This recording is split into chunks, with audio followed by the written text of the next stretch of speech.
Hey, y'all really need a new countdown because that 30 seconds with that music, like, damn near puts me to sleep, bro. Hey, I was rocking out. Yeah, I'll be like, dun, dun, dun, dun, dun, dun, dun, dun. I was trying to figure out how to sample that thing. But yo, real quick, man, you are tuned into another episode of Access Granted, the Pod Stream. Your boy, Mr. Antoine, is in the building. I hope everybody, man, is having a great day. Hope everybody had an amazing weekend. Had some crazy weather, but last couple of days has been amazing, man. So hope that everyone has had an opportunity to take care of that. Shout out to my sister, my business partner, Queen Fiend / Tipsy Fiend, for celebrating her birthday recently. She had a tea. You know, that's Tea party. That's a look. Man, they was fly.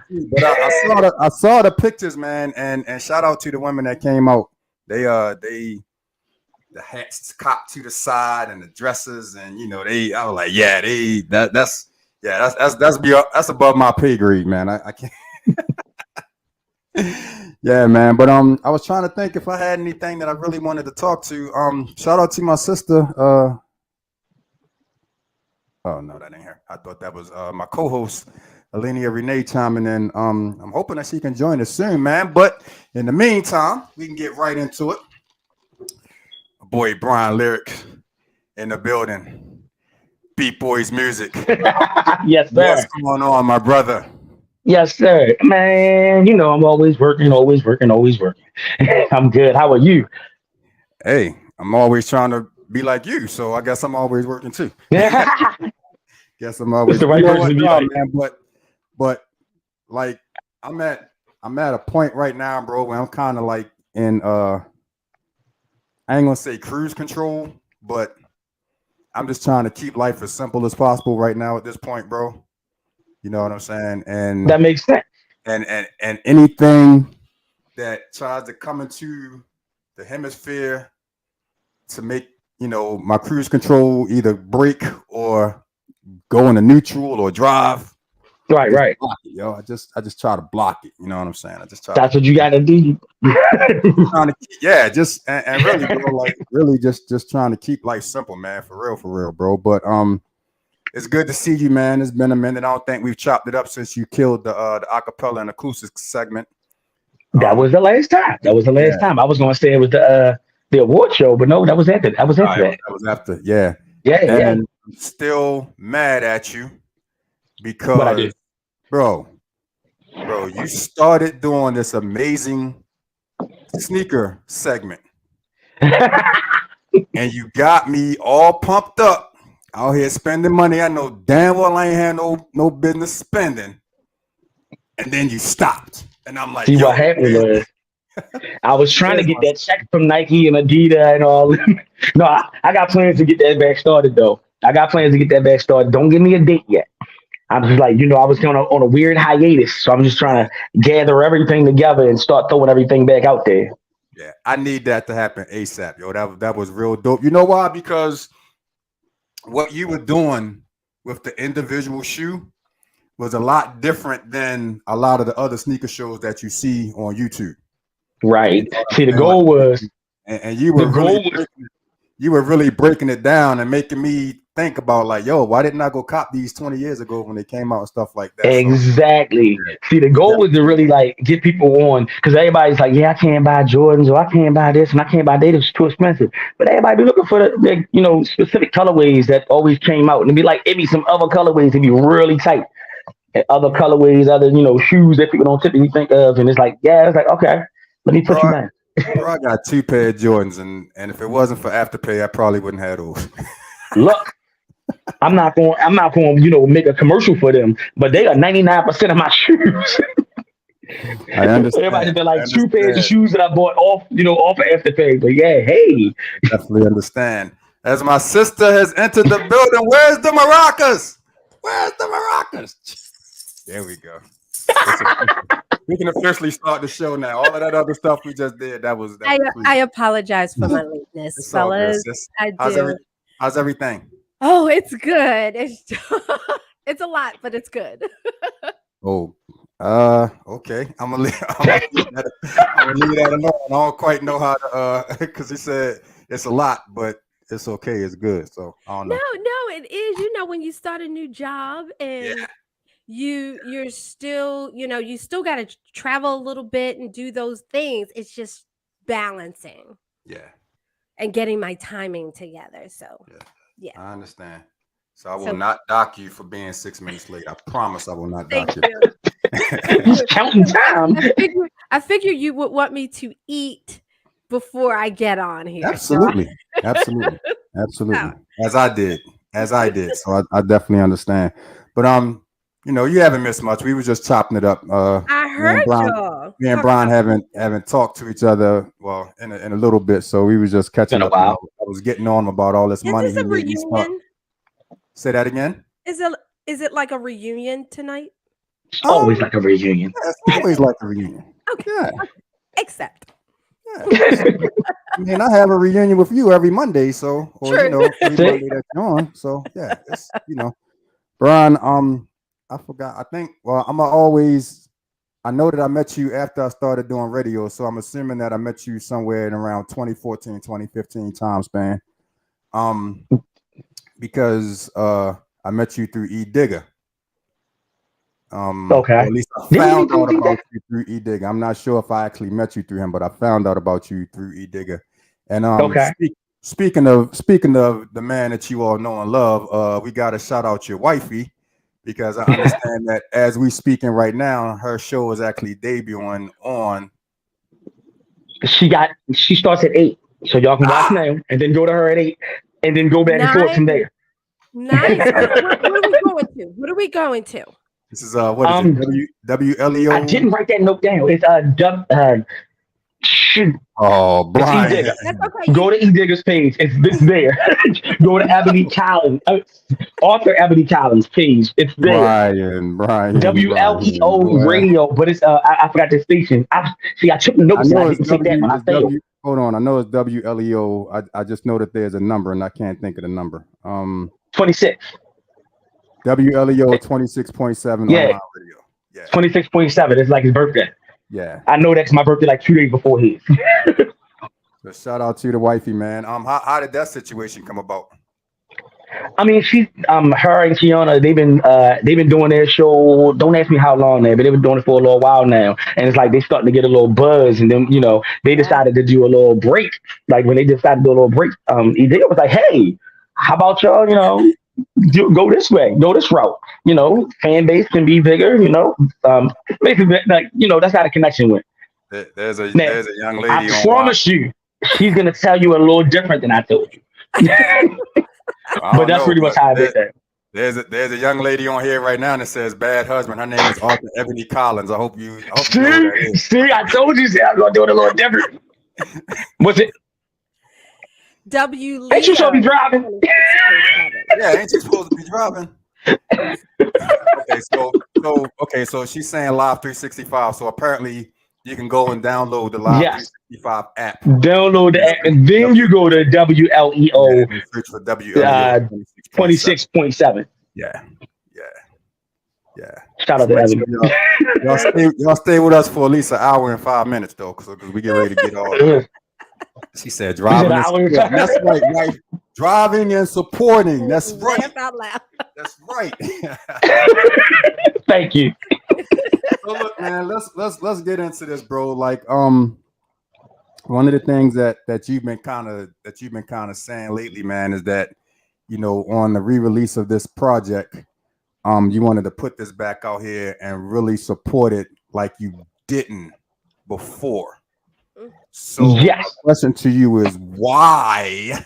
Yeah, why? Didn't you support it? Because it's a dope project. So Well, why didn't you support it? unfortunately, I'm not signed to a major record deal with a bunch of money in my pocket. So I mean, this is real life hit, real life hit. I guess my mind wasn't where it was supposed to belong. It's like I wrote this incredible project, this life story project about me and my brother, and like all these cool songs that's gonna help you in life. That's the plug. But then it's like, and then it was like I don't know. I was having a hard time promoting. I wasn't doing shows. I wasn't doing interviews. I wasn't doing anything. So I mean, it's like, all right. So I was like, the best way to make sure people still hear this great project is like, throw a few more tracks on there, do it again, re-release it on exactly 12 months after. So the year anniversary, I re-released it. When's the last time you performed, bro? See, now you talking good. I have not performed in a while, but I got something for you. Hold up, though. Hold up. You got what you got. Hold on. I got Because something for you. if you tell me that the last time you performed was the night, did you perform at Power Plant, or were you just there supporting that night that the Walla Band and Baltimore Born Kings performed? No, you were just no. But BBJ performed. I would look at it. What's that? Performed with the Walla Band. I think you were there. No, I never actually performed with Walla Band. No, I'm not saying you performed. They performed with him. Oh. But I believe you were there that night. I think so. No, I didn't perform that night. I had performed in a really long time, and I bow my head in shame.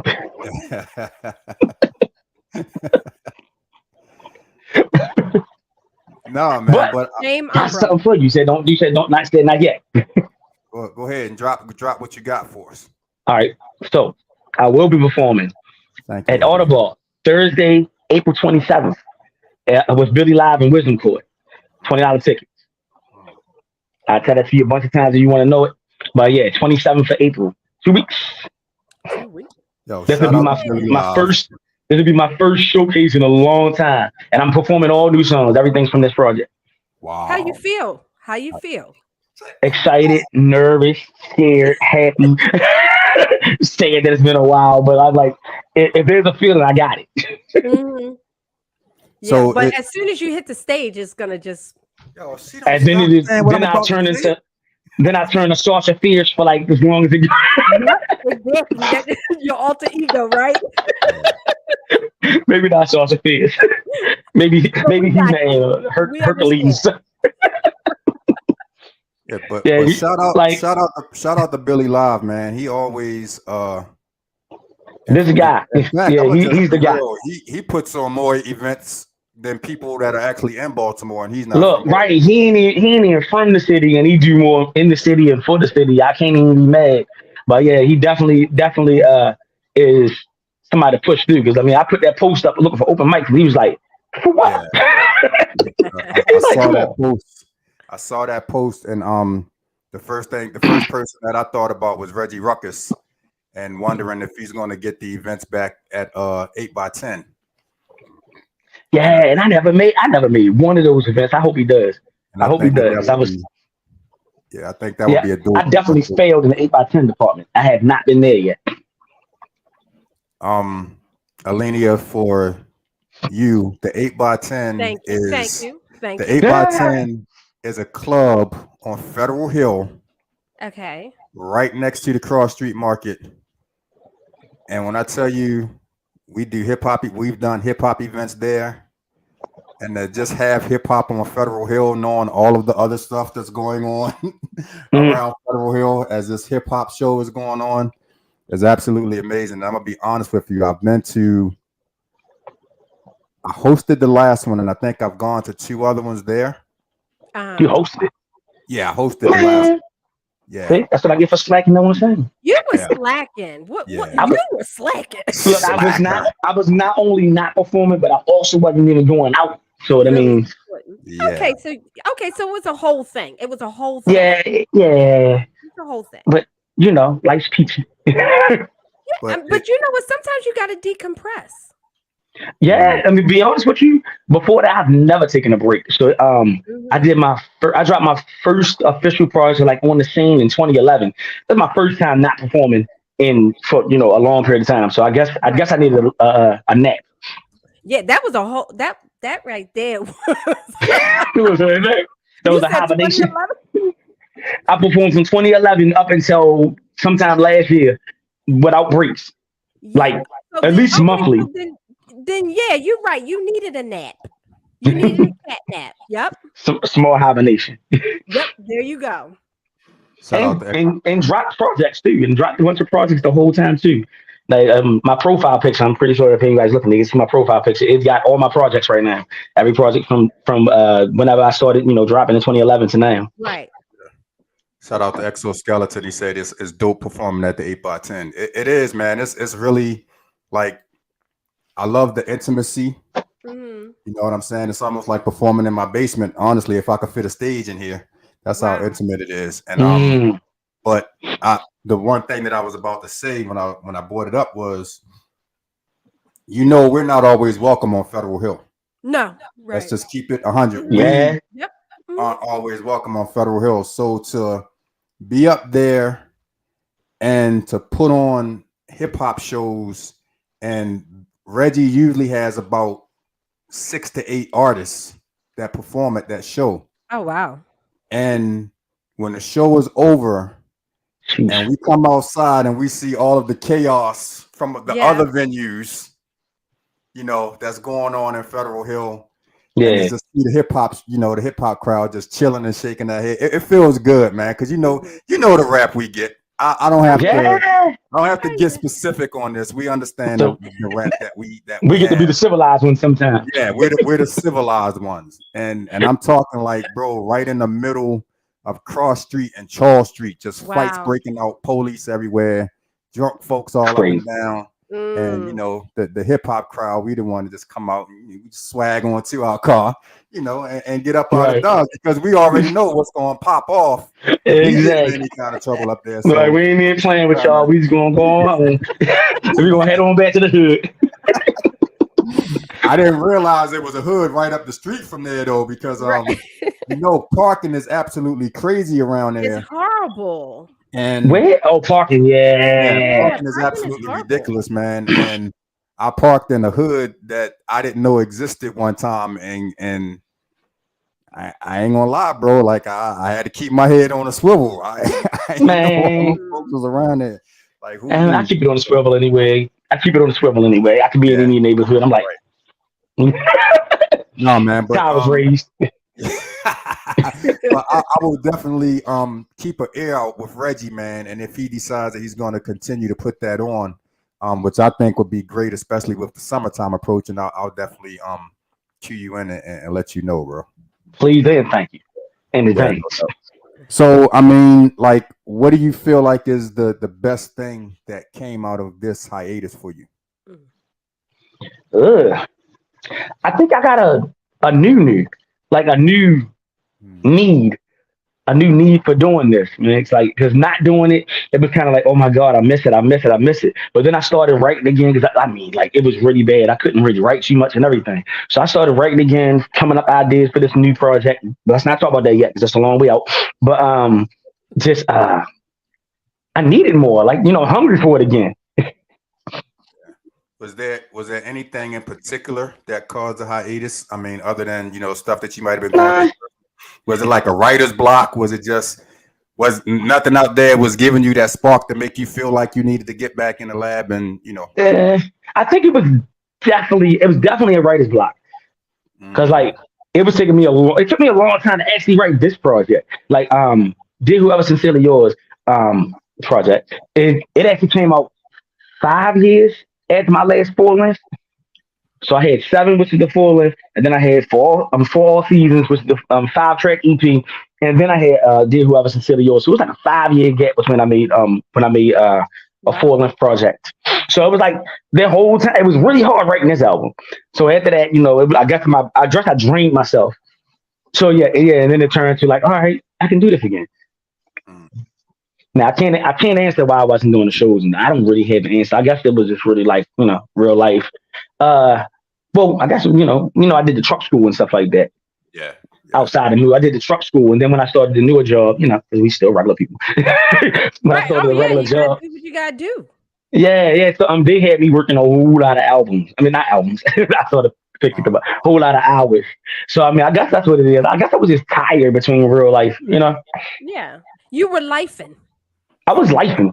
You were lifing. I wanted to share this. I wanted to share this because this is one of the dopest album covers. I had it behind me, but my screen went off. Thank you. You said that. Look, kind of looks can like, I explain it? Yeah, I was gonna say, could you please? All right, mind you, I said the album is a life story, pretty much an autobiography, if you want to call that, between me and my brother. So, like, it was me and my brother growing up from kids to, I guess, right now, right?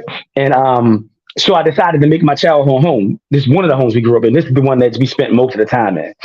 So, and why this twisted up like that? I guess somebody else gave me this meaning. I just thought it looked cool, but somebody else, and I don't remember who it was. They basically said because, like growing up, she would used to say me like the Cosbys because I had my mother and my father and my brother.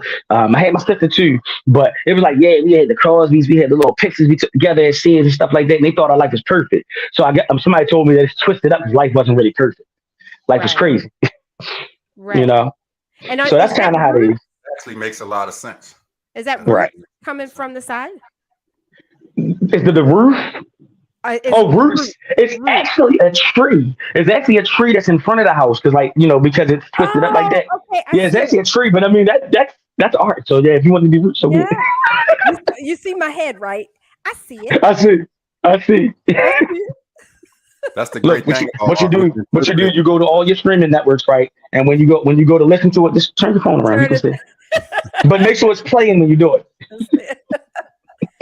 But it does look like roots. Like this. I never thought of that. A lot of this comes from your roots, like your life. That's your life. Right. And I like that. See, I told you I didn't have a meaning for the picture. Somebody gave me a great meaning, and this is more. Yeah, that's what life is. Right. That's why I hired her, man. That's why I pay the big bucks. Just don't dock a pay, man. You got here to give her a raise. Never. That's right. That. Thank you. Say never that.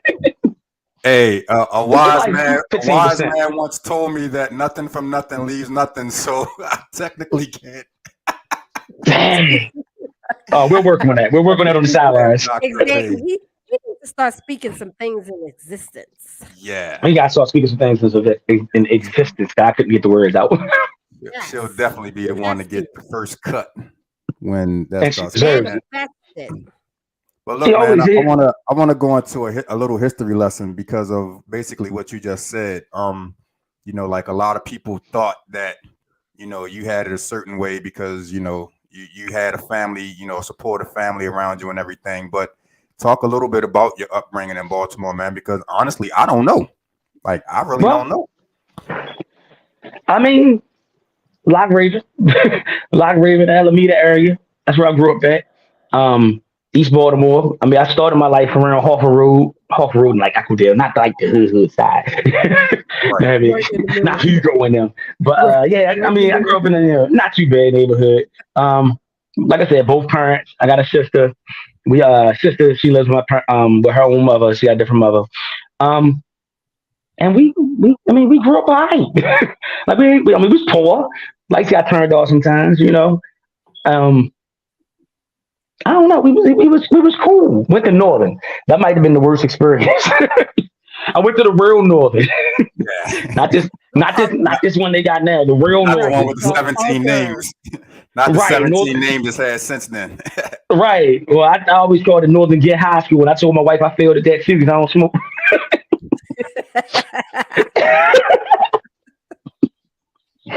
I mean, all right, beyond that, went to school, went to Florida, learned audio engineering, and here you have it, Boyz Muzik. Give me the hip hop history, man, and when you started picking up a pen and really started, like writing and really getting into hip hop. All right, I'm not gonna tell my age because I think I'm younger. I look younger than my age, so. But I started picking up a pen around 14. That's I started picking it up around 14, right around high school. I started listening to Bone Thugs and Harmony, like on the low. Like I had a Bone Thugs and Harmony tape. I like telling this because it was a tape I found at school, and you know that says my age for saying it was a tape. but and it had Bone Thugs and Harmony. I Face to Death, creeping on the come up on it. I didn't know what it was. All I knew was it sounded really cool and there was bad words on it. And I listened to it in the earphones. My mother ain't know about it. And she played church music, and my father played like Jacksons and Ivy Brothers. So all right, I started listening to that. Next, you know, we got a little older. My parents, I started getting okay, so we bought Nas. I started getting to that. TLC started getting to that, and next, you know, that's that. Like you know, like I said, 14 is when I started like, all right, I can do this myself. I ain't gonna tell you, I started off singing though. I'm not gonna tell y'all that. But once my voice got a little deeper, my voice got a little bit deeper, and I know it ain't even really get deep for real. I've been writing ever since. Woo, woo, woo. Woo, woo, woo. But yeah. So then, like I said, after that, all through high school. So let me finish, man. Let me finish. All through high school, I was writing rhymes. I did a few little showcases, nothing for real then. Like in got the spot where I did it in. But yeah, did a few little showcases. Mondawmin was one of the spots. And then I kind of just kept my writing in the low. Went to school and just kept out all the music on the low until like 2001. No, not 2001. What I say? 2021. No. 2001 is what I said. 2011. Thank you. Too many ones. You're welcome. So yeah, I kept it on the raps. And then I rocked out with this lady named Danielle. She had started a show. She did a showcase. It was like a play and a showcase at the same time. She said, come on down, rock out. And I ain't never stopped. So, well, except for that year that, you know, I wasn't really doing anything. I gotta put a pin in this right here because I'm gonna keep this person anonymous, but someone told me to ask you about your gangster rap attempts. I ain't gonna put it up there. I'm trying to see if you had it on the bottom of the screen. I'll go ahead and put it up. Oh, okay. So y'all let me find out she was Eazy-E before Eazy-E was Eazy-E, bro. I'm giving y'all the short version of the song. I mean, these answers because all the answers are in the album. But yeah, I did a bit. I did a bit. A good chunk of my high school career, I was on some gangster stuff, talking about all the things that I can do, living at Lock Raven and Belvedere. Ain't nothing gangster up there for real. At least I wasn't. At least I wasn't. So I tried to talk. I tried to talk about all the guns that I read about in the video game and stuff. He was a full gangster. I was. I was pretty much what a lot of these rappers are now. So I didn't get famous for it. Yo, the most gangster you're gonna find on Lock Raven and Belvedere is the people going to the hospital with gunshot wounds, bro. That's wow. The ones from Greenmount. I think that may be the closest hospital. No offense to Greenmount. Y'all know y'all gangster. Y'all know y'all gangster. Yeah, no disrespect. No disrespect. I want to be there, you know, no disrespect to the real gangsters on Lock Raven either. I mean, I just wasn't one of them. Might be a few. He was the faux version, that's all. Yeah, so I did that. And then a lady I was rapping with, a girl I was rapping with at the time, like she had like played it for her brother. And this is on the album too, the whole thing. This is on there. All right, she had played the track for her brother. I'm going some stuff for us. Like, not played, but we rapped for her, you know, told him stuff. And he was like, yeah, you can't be rapping about that. If you ain't living that, don't rap about that. You're going to get killed. Ain't never wrote another gangster line after that. Was it just because you were influenced by some of the gangster rap that was popping around that time? To be honest with you, I don't know if you call it gangster, because a lot of the stuff I was on some Eminem type stuff. I was just really, really bizarre with some of the stuff I was saying. Yeah, I thought it was creative. I'm gonna go with creative, but it was definitely creative for my own life. And I guess I didn't know at the time that these people was rapping what they was rapping about because they really lived what they was rapping about. And yeah, so I've been rapping what I live after that, or at least, you know, from my perspective. Right. Like I talk about some stuff that I didn't seen, but I ain't gonna be like, yeah, I bust them in the no. Right. Well, were you Bryan with the lyrics at that time, or did you have a gangster name to go along with the gangster rap? Okay, I'm gonna go through. I think I only had 4 names. I'll give you all of them. I started off with Little Hustler Boy. That was the beginning. Are you crying? Oh, that's what it was. They ain't had no hustle on me. I ain't even had no money. I was broke. And then it went to Ghost Rider. All right, Method Man, he said in the song, he said on Triumph, into the fire transformer to the Ghost Rider. I was like, that's my name. I want that. It's a true story. That's not on the album. And then while I was Ghost Rider, I decided to be the Bloody Red. And then somehow all these bloods started getting in the record game, and in the rap game. I was like, oh, I can't be that. He ran. You might think I'm real. Can't be that. I'm real. No. And then somehow it was like, it was like a guy. I can't remember his name off the top of my head. It was a guy like he helped me. Shoot. Can y'all hear me? Mm-hmm. Yeah. Hello. All right. Yep. Somehow I did something to my earbud. All right. So yeah, it was a guy. I can't remember his name off the top of my head. She said it's real funny. It's a guy. I can't remember the name off my head, but he was like, he'd help me get into the game and stuff like that. But he was like, you gotta change the name. I was like, I ain't changing my name. And then eventually I changed my name, and I was like, you know what? I'm gonna be like Alicia Keys and Trey Songz, and I'm gonna give you Bryan with what I got. Mm-hmm. And that's what I got. I'm Bryan with the lyrics. Mr. They Don't Get It. Mr. Overly Fitted. I like it. Thank you for that choice, bro. It was but you know what though? This is good stuff. This is good stuff. Look, it's all on the album and it rhymes. And it rhymes with the album. That's even better. Yeah. You evolved. So that's all that matters. I did evolve. I hope so, because it's been a long time. But think about it. You went and took a nap and came back, and you can still keep the same name. You still stayed relevant. Like your name stayed relevant. My name's had some. I think it has more relevance than I allow myself to think. At least if you ask Evan, who keeps showing up down there. I don't know. Maybe I'm humble. Maybe I'm blind. I don't know. Like maybe because I don't have a Benz outside. I don't know. But I mean, I get around. But look, did the change in the name kind of reflect in the change in the writing, so to speak? Whoa.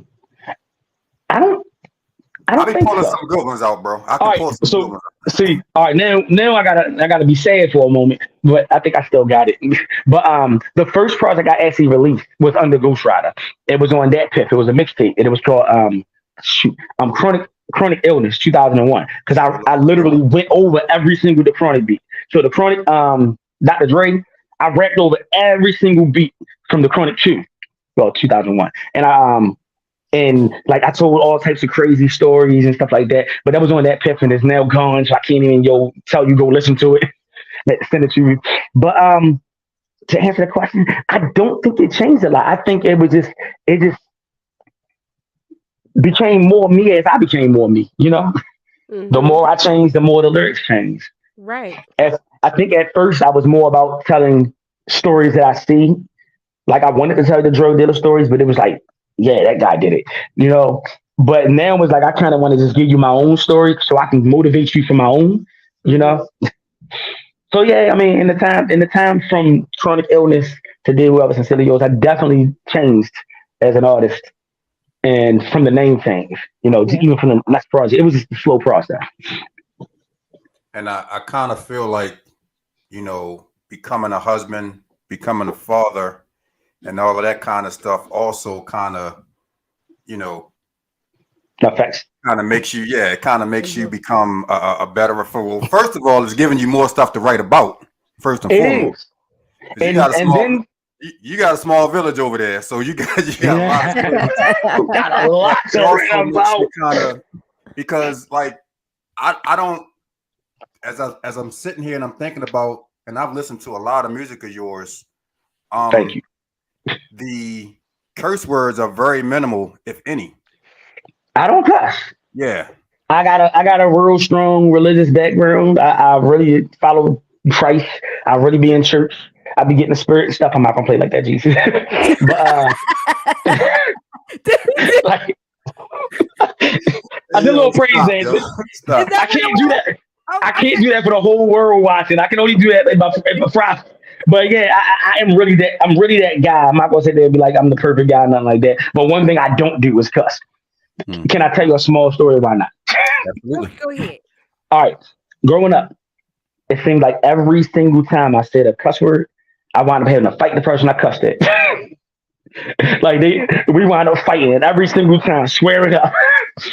So I think by the fourth or fifth time cussing at somebody and I got beat up or had to fight somebody, I gave it up.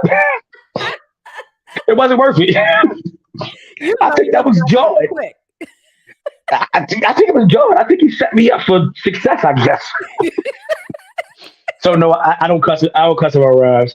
I try to stay clean. I try like a dude from the guild, Kiness.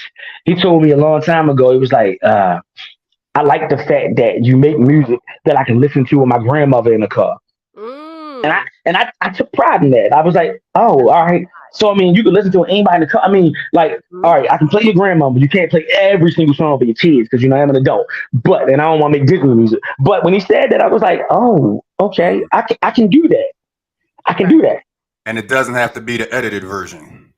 I don't, man. People be like, yeah, send me music. Cool, send. Right. I ain't got to be calling the engineer. Well, no engineer, but I ain't got to be going there taking all the cuss words out and nothing like that. That used to drive me crazy. During the times when Jay and I had the radio stations, and we used to ask artists to send us in music, and we used to always have the radio edited. And you would think that we were talking about people's moms. Like, what do you mean? You want me to like?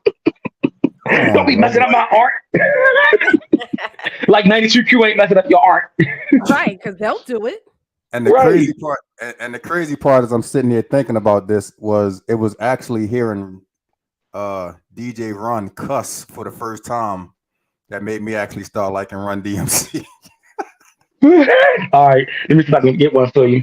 Yo, on their first album, I believe this was their first album. They had a song called "Proud to Be Black." Okay. A lot of people aren't familiar with that song, but it was basically the title is exactly what it was about. And DJ Ron had this line that says, I'm proud to be black, y'all, and real brave, y'all, and mother effer, I will never be a slave, y'all. And when I heard that, think about, I think it was Steve Harvey that talked about the first time he heard a woman cuss in church, and he was like, yo, I love this. I'm gonna come back just because that's the way that I felt when I heard DJ Run first of all, on that song, bro. Both of y'all revoked your heaven pass, and I don't think y'all making it no more. It's over. You're not going. I mean, you might slide by, but he said it in church. He ain't making it. Edwin Solomon, shout out, thank you for tuning in, bro. Say he doesn't cuss, he'll try to replace it with something else. I'll be trying that too, bro. I say what the heck with the crap circumstance, right? what the hand sandwich? Like my sister-in-law Tawana, she has me shut the front door instead of STFU. Look, the front door. I had this conversation with my wife the other day about this cuss, and she said, "You always replacing it." I was like, "How do you know what came first? What the heck or what the? How do you know? What you were wearing?" I didn't say it just like that, but that's how I feel about it. Like, you don't know which one came first. They were both here before you was here. I hope she hooking up her stuff. We got all the big wigs coming in. Shout out to Darlin Dina. She said it's a good interview so far. And shout out to my man Rube Rice, who, if he don't come up on my show by August or September, I'm gonna just pull up with a camera somewhere in Baltimore and I'm gonna just interview him on the spot. What is that? Cousin is a way of life. I'm sorry, but it's just not my way of life, sir. Yours, right. It's a lot of ways of life and a lot of questionable ones. And it's funny, bro, because I remember listening recently to an interview that Method Man did probably last year, and he actually talked about the way that he's kind of taken the profane language out of his as he's gotten older, and like it gets to a point where it's like okay, you can find another way to express the point that you're trying to get across without, you know.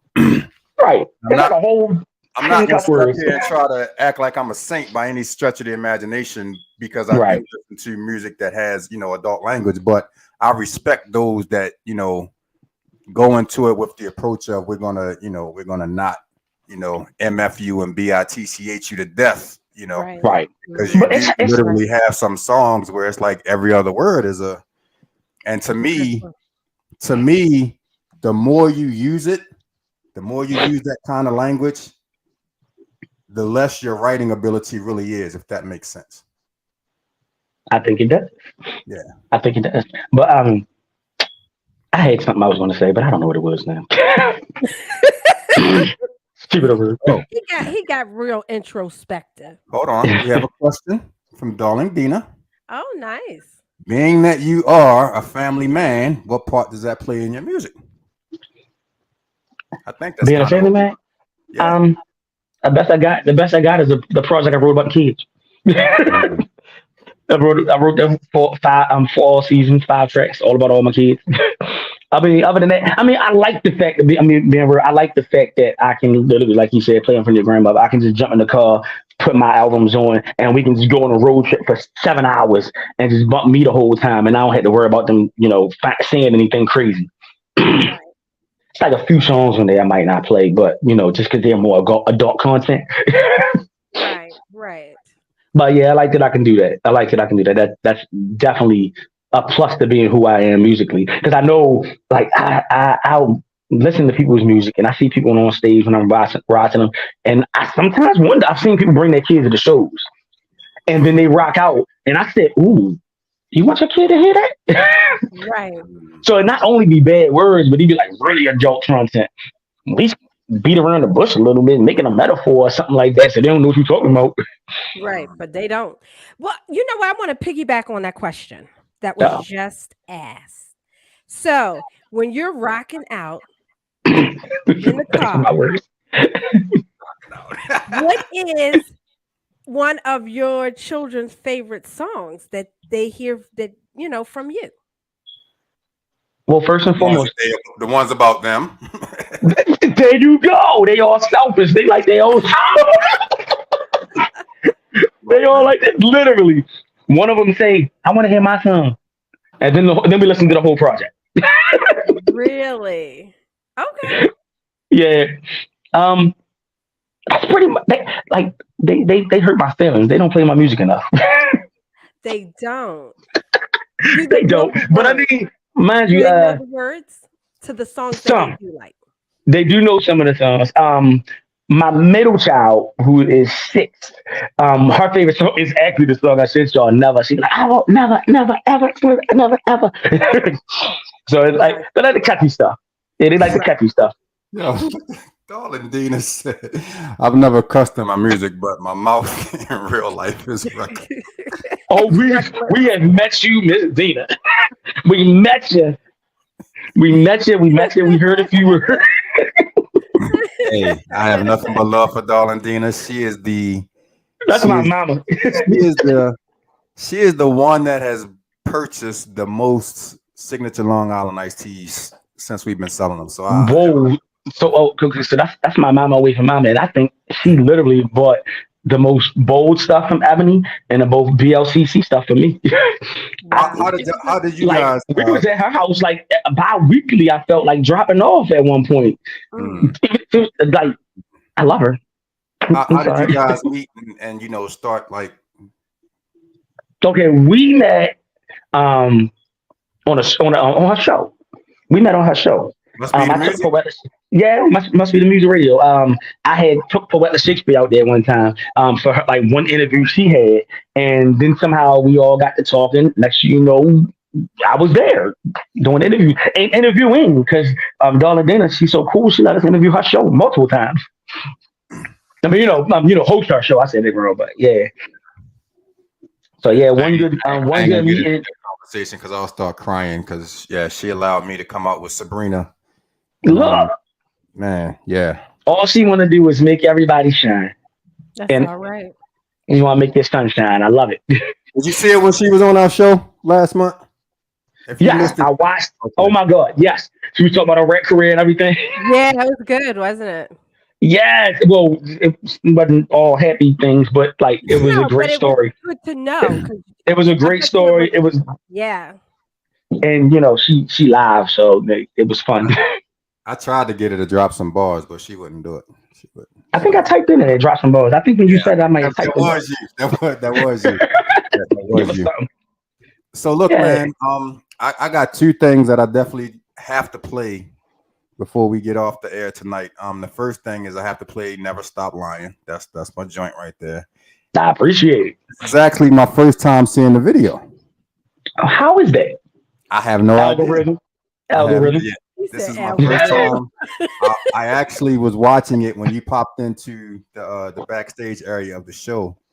And all I'm wondering is why didn't you take me to Miami with you? Because I believe first. That was okay, hold on. Don't be lowering my status like that was Jamaica, baby. No, man. Yeah. I play too much, man. No, that was me and Ebony first time ever getting out the country. The first time we had just bought passports and everything. And I was like, wait a minute. So where is that? Where was that? Jamaica. Yeah. Okay. So I was like, if we're going to be in Jamaica, we might as well. I mean, I know the words. You can hold the camera. And you can claim it on your taxes. I can claim it on my taxes. You could have claimed it on your business. The trip. The whole trip. Because you did the video. I think it's too late. That was last year. Shoot. Why you didn't tell me that then? You've seen me comment under the videos. You've seen me comment under here. We're like best friends. Exactly. I'll be on top of my game the next time. Thank you. Look at the comment from Rude Rice, bro. Bryan can't rap and his beat suck. No, but for real, I'm rocking his beat. My man, thank you. And we need a beat because I'm working. We need to talk beats. I need to come by to two nice studios. So look, this is what I want to do, man, because I got a couple of more things that I want to get into with you. I'll let you pick. Do you want to play the Never Stop video or the acapellas and acoustics first? You killed the acapellas and acoustic segment, bro. Who wants the acapella? You said I killed it. You killed. Did he say that as a question? Bro, I'm not gonna lie. That's one of my top 3 segments. Look, I tell you, I'm my biggest enemy. I'm my own biggest enemy. That's one of my top 3 or 4 segments, bro. I'm not even gonna lie. You killed that joint. So I got both of them queued up. I'm gonna just ask you which one you want to play first. Well, let's do the video first because that one's lesser to the live.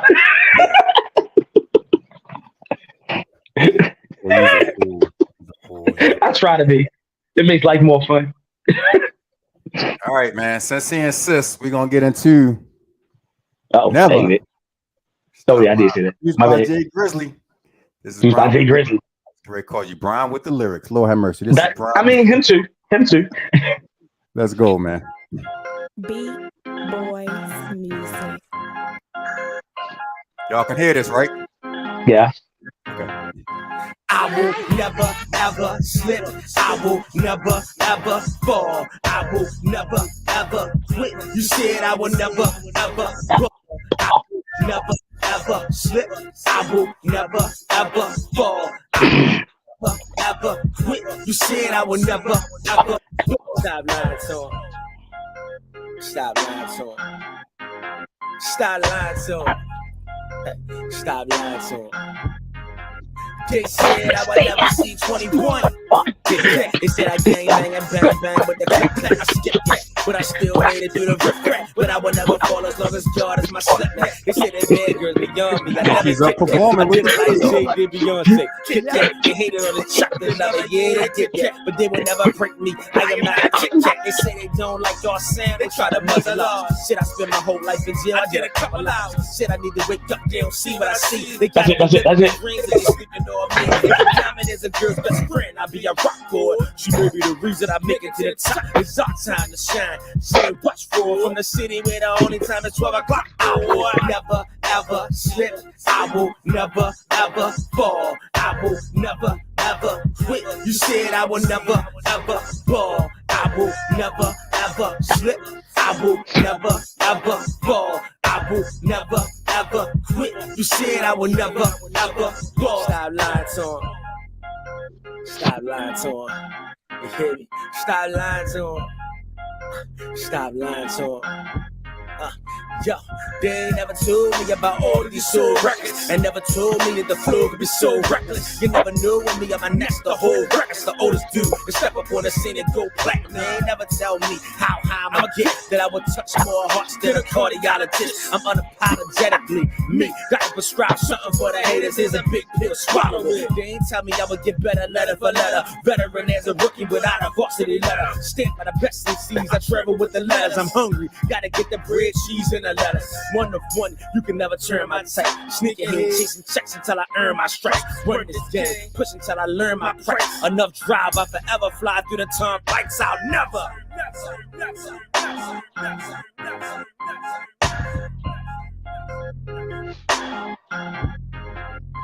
I will never ever slip. I will never ever fall. I will never ever quit. You said I will never ever fall. I will never ever slip. I will never ever fall. I will never ever quit. You said I will never ever fall. Stop lying to him. Stop lying to him. Stop lying. Hey, bro. I don't know why I get a Lupe Fiasco vibe when I listen to that song, bro. I mean, that's one of my influences. I don't mean to, my bad. Yeah. That's definitely one of my favorites from back in the day.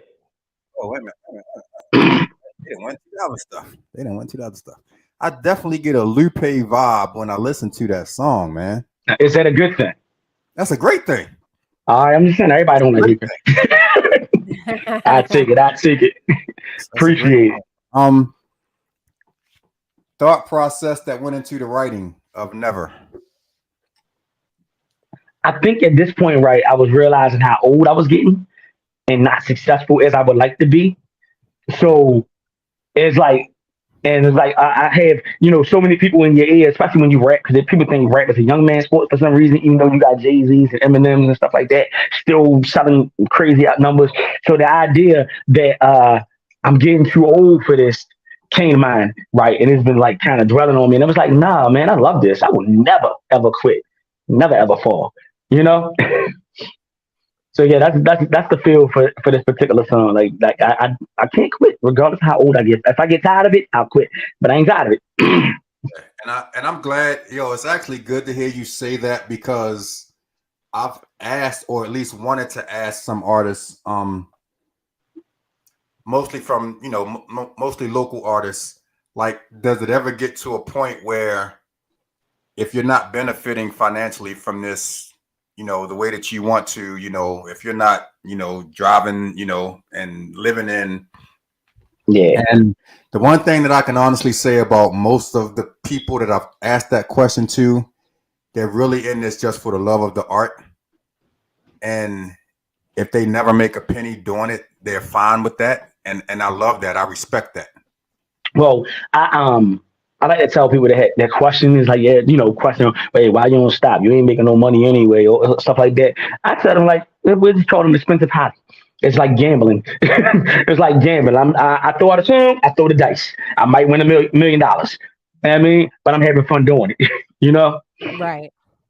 That's how you do the slots. You pull out some cards, you throw the cards. You might win some money, you might not. You throw a little money in the pot. I might win, might not. That's how I feel about the music. It's like, all right, even at my age now, it's like I feel like it's still happening. Why not? But I do it because I love it. Right. And you're doing this as an independent artist, so that means that everything from studio time to possibly putting on shows and everything, like, that's legitimately coming out of your pocket. Everything. I'll be honest with you, bro. Like, the independent grind isn't for everybody. No, it's not for everybody. Well, I think, yes, it's not for everybody, but I think more people just feel like if they work hard enough, they have to win, financially. But some of them don't realize winning ain't always just financial. That might be just the goal. Because like anytime somebody come to me and say, "You said it, I love this song," that's winning for me. You say, "Oh, this song changed my life," that's winning for me. Like it ain't just about $1 million in the bank. And you can make $1 million. And I drive a truck for a living. I'm not doing too bad at this time.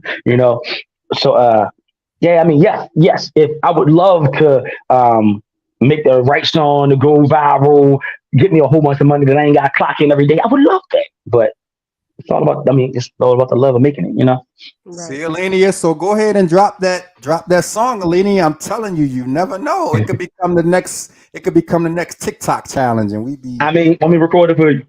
I'm gonna go ahead and clutch my pearls. Whoa, I'm not gonna steal it. I thought that meant you stealing. Eyes don't sing. All right, well we can write you a poetry album or something. Like they do pretty good too. Oh, okay. I can do that. I can do spoken word. You can do spoken word. I can do spoken word. That's right. I mean, feel it. Make sure the maracas on the track. I got maracas on the track. See how she froze when she started playing maracas? That's not good. No, it was a mix for the beat. That was like a TikTok, See, I'm prepared. You started freezing when you played the maracas, so you got to keep the maracas now. So I gotta play my maracas again. One more time. For the people in the back. There she go. let me. Well, don't get her started. She'll put on the whole show. I put on the whole entire show. I said a lot. I said a lot so far. It might not be that big. I want to ask you this question, B, because like I really didn't know the Baltimore scene as far as hip hop is concerned until 2014 when I started doing Baltimore Flavor Radio and I started meeting all of you guys. Talk a little bit about your history on the scene, your memory on the scene, and where you feel like where's Baltimore's place as far as hip hop is concerned. Oh, so like you said, like my place in the scene. Like I mean. Let me say this before you answer that. I'm gonna be honest with you, B. I feel like I could probably take my top 10 to 15 MCs from Baltimore, and I will put them up against any 10 or 15 MCs in any city in the country. And I believe that. See, it's so many artists at this point that I done worked with. I don't know if you knew, I was actually signed with Jay McGraw at one point. Like he was one of the first people I decided, like try to help me. Jay McGraw. Who? Yeah. So I did with him. First person. Let me stop playing before somebody feel like we got a feud and then there's rumors all over social media tomorrow. Now, that's I don't mean to start no drama. Congratulations to him because they're about to tie that knot soon. So congratulations. But yeah, I was rocking out with him for a little bit. That's where I met Blizzard, which Blizzard's like one of my dogs, man. We still working. He's on the project. Like we still been working together the whole time. Plotting on some new stuff. Since Taz kind of like fell back a little bit. But yeah, we've been it's been a long run. Even runs I worked on her crew. Actually, I worked with her crew first. It's so many artists that I've had an opportunity to really work with. What's that daggone the first place I really rocked out in was that daggone club under 895. What's that daggone? I cannot remember the name. All right, it's right under the 895 around downtown, right around where the jail is, and it was like two stages, and I can't remember the name of the top of my head. I'm sure somebody watching might know the name of it, but like ever since then, man, I started. About the spot in the center where Guilford Avenue is.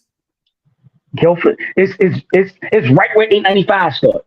Like if you go on the other side of Creek, 895 is the jail, the kid jail, I think. I think it's gay. Rube, I need you to chime in, Rube. I need you. That's before my time. But yeah, man, it might have been because you like a couple years after I started. But either way, from then on, like with so many different faces, yourself, like you one of my favorite people in this industry. Like, yeah. I mean, it's a lot of dope artists. I can't even name them all. I'm sorry. I named the ones that I associate myself with a lot.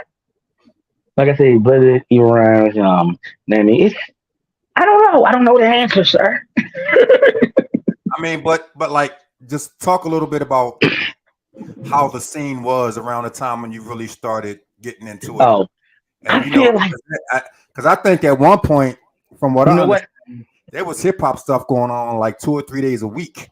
And that's what I was about to say. There was so much more to do then. Yeah. It was so much more to do then. It was so many open mics. It was so many people throwing showcases. I would have 2 showcases in 1 month and then throw myself in some open mics. I don't know why. Maybe because of the venues. Maybe because some of the promoters just sucked. And then some of the promoters that like were cool, they stopped doing it because of some of these artists sucked.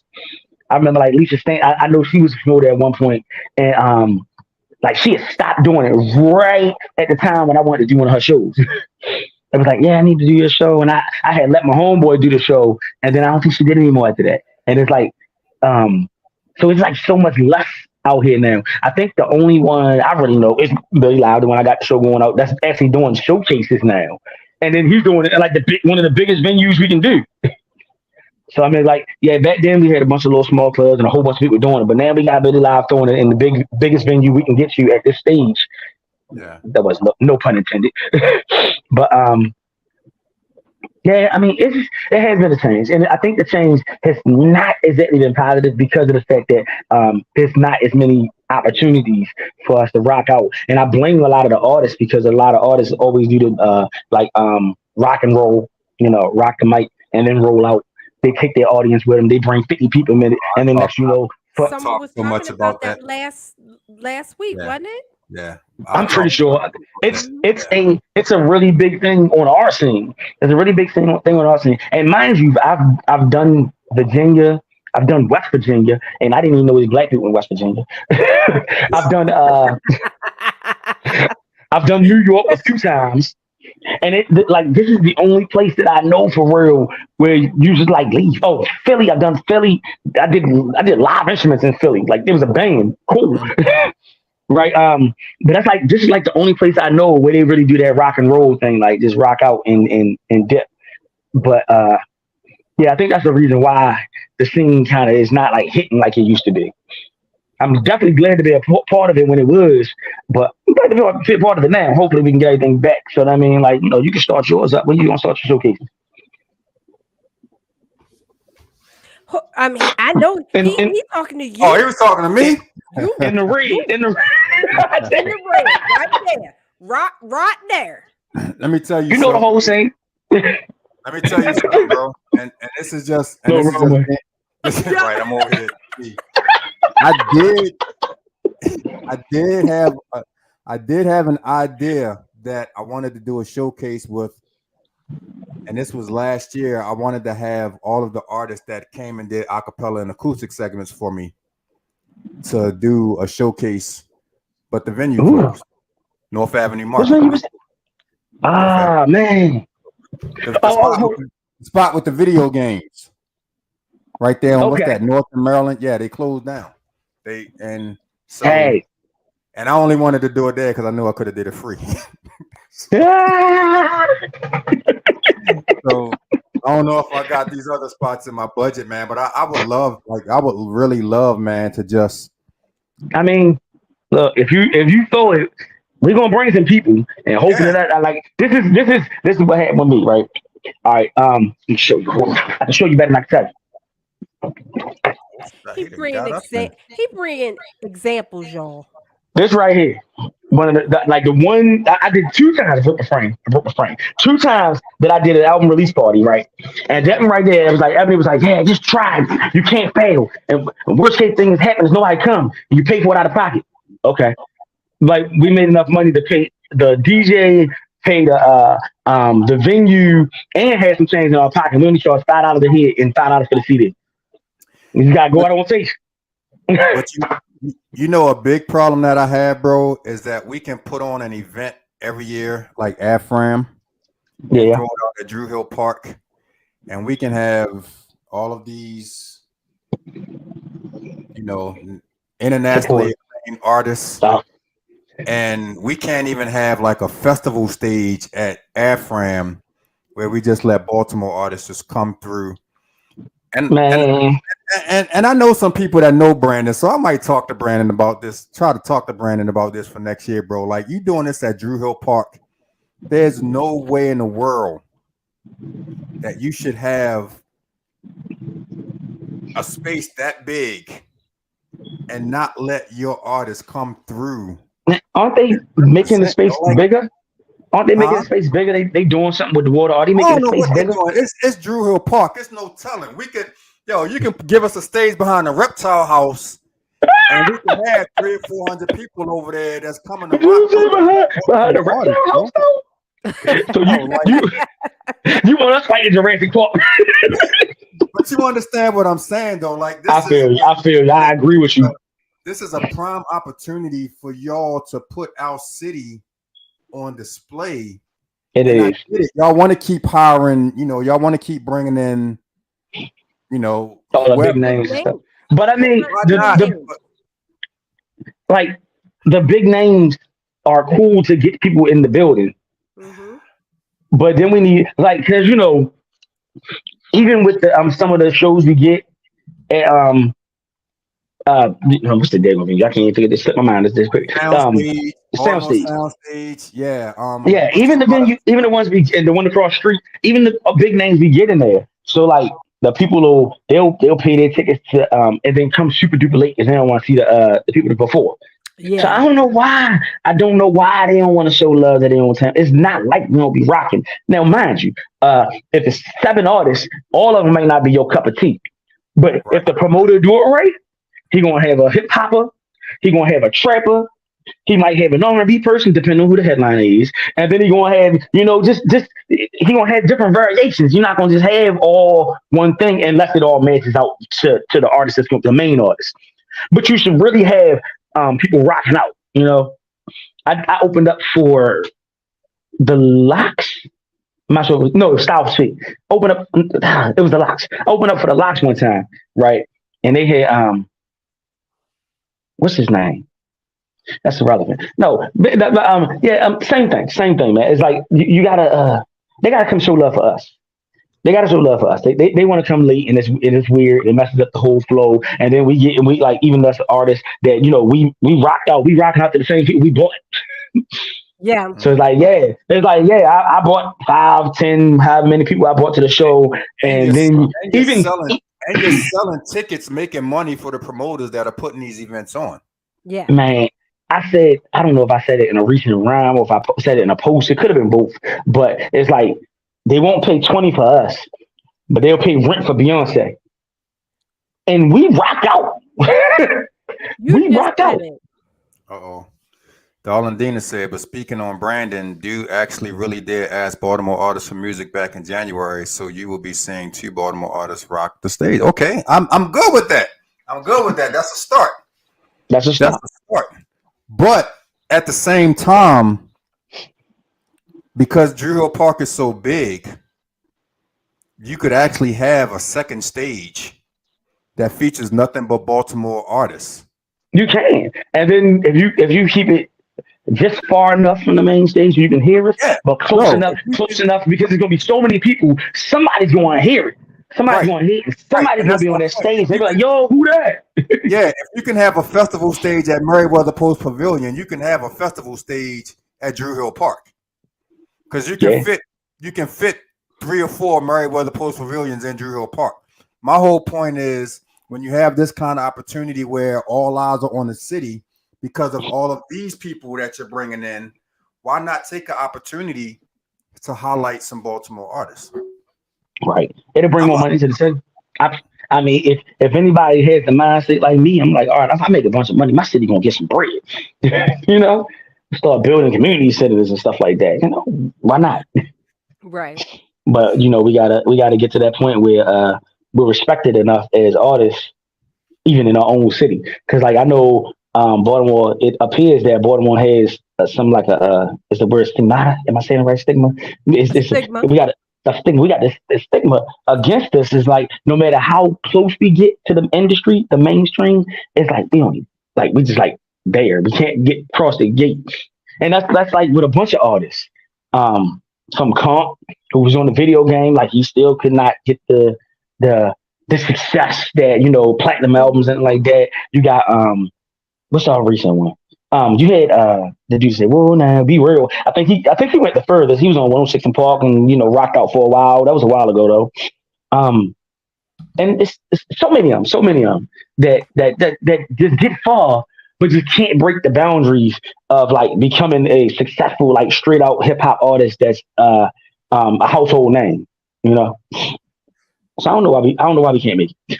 Okay, so well, now you just answered the question because you said you don't know. I was about to ask, so how can we break those boundaries then? I mean, because like we're literally at a point now in time where with the click of a button, depending on your following, you can have your music and your videos out to thousands, if not millions of people. So like, what is it about Baltimore that just continues to be that stigma that we can't get it out there like that?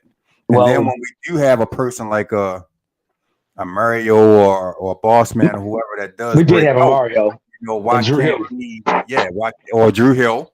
Why can't we get hip hop that way? Yeah, why can't we get the rappers? But I think it's a reach, but it's not a reach. Is Baltimore is a big city, and Maryland has a lot of people with it for it to be such a small, physical place. And I think if we real life just got on each other's backs, the numbers will go up. So it forces the algorithms that we have to live in nowadays. Like if your numbers are, if people's watching, the algorithm's gonna have to show. It's gonna have to show the artist. Right. So therefore, we can get more names out there, but we need everybody to support everybody. Like I do that with people. I don't even like everybody's music. Don't tell them that, but I don't even like everybody's music I share all the time. You just did. Like I share their music because Beat Boys music, but I bought a Beat Boys t-shirt. Now I'm just yo, and thank you for that. My man was like, I put a post up. He said, "Where the link at?" Done. I was like, whoa, thank you.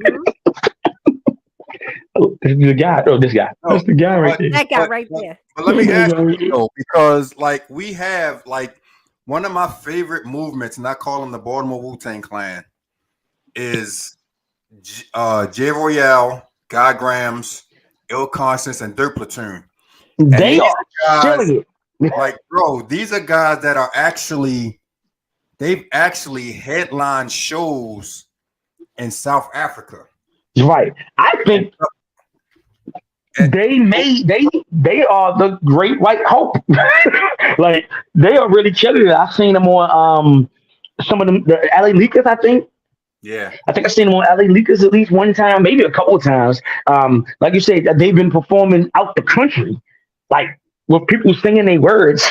Like and like what they are actually killing the game. Ashley Sierra did a show like maybe 2 or 3 years ago in Seattle, Washington, bro. And it's like, yo, we got people listening to hip hop in Seattle. Like, what's going on? Yeah, well, I didn't even know she had that one. That's dope. I mean, and she was Icon and all them. Yeah, Chase Ultra. I had to get the right chase. It's like it's two chases. Yeah, they are doing a great thing. And I think the Dirt Platoon in them, I think they actually like. They are real like just underground rappers at this point. They are in the levels where like Boot Camp Click, I think. Like whereas though they featured Boot Camp Click on multiple projects at this point. Different artists. So I mean, yeah, I think they may have broke levels that we have never seen, as artists. Well, not I want to say that never seen, but like I said, we had people, closer to the mainstream, but it's still you can't beat that. Like I would never complain if I was going out the country performing and still had to come home to my 9 to 5. Would I complain? No. No, and I'm not asking, and I'm not saying complain, but like how can we, take advantage of that opportunity? Because that has to get people looking at Baltimore. You know what I'm saying? But if Baltimore is not looking at Baltimore, who's going to? I mean, I know I've been sitting a little quiet, but I'm really big on that. We are, our city can be quite complacent in how we support each other. And it doesn't make sense if we have all of this talent. That includes music and podcasts, by the way. What'd you say? That includes music and podcasts, by the way. Yeah, anything entertainment. Even people's books. We had Odessa Rose on this show. I kid you not. When I got off, I bought all 3 books. That's what we do. You are the real MVP. That's what we do. Especially if it's your thing. If it's your thing, support it. Right. It's good. And B and Bryan, I'm not gonna lie, yo. That's exactly why what she just said is exactly why when you put that post up about the t-shirts today, I was like, yo, give me the link. I'm gonna go buy a t-shirt. It's really that simple, bro. Like we have so many ways to support by just literally taking our mouse and just clicking a button, whether it's the share, whether it's the like, and we just don't. But and I said this to you kind of like this earlier, but I'm not gonna be one of those people that are constantly on social media complaining about my lack of support if I'm not supporting other people. And I try to support, like if my budget had it that I could support everybody and buy everybody's albums and everybody's merch and all of that, I would. But I rock with the people that I really rock with. You know what I'm saying? And you and I, from the day we've met, we've been solid. So when you put out a post to say, go buy a t-shirt, bro, go buy a t-shirt. It's really not hard. I can't thank you more, man. I can't thank you more because, like, be honest with you, like I said, I didn't even really promote that. Like I put them up there on the webpage and was like, all right, it's there. I bought a couple and it was just that. You might be the actual first person so far aside from myself. Thank you. But now I assume you won't be the last because like that's how it is. But hold on, because I had a comment about the artist that we got that's really doing it. I think how they can help is to find some of these people they find cool, and if they listening to, they should feature us.